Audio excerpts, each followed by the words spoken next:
nuestro presidente municipal que encuentra aquí con nosotros,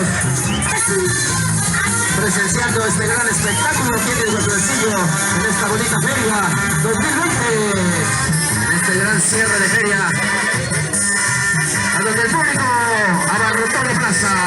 Esta plaza está muy llena con este público que viene con ganas de divertirse. Ahí lo prueba por el lado izquierdo.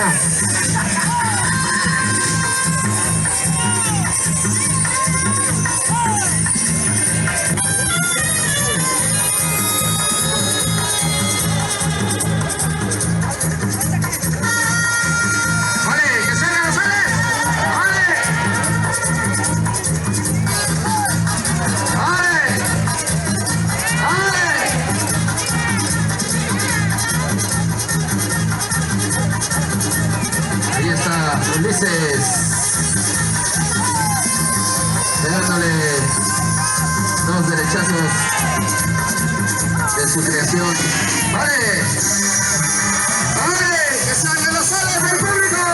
¡Vale! ¡Vale!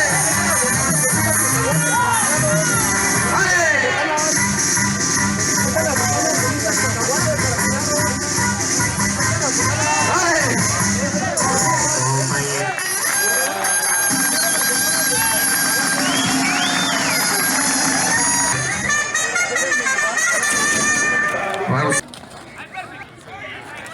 Con esa.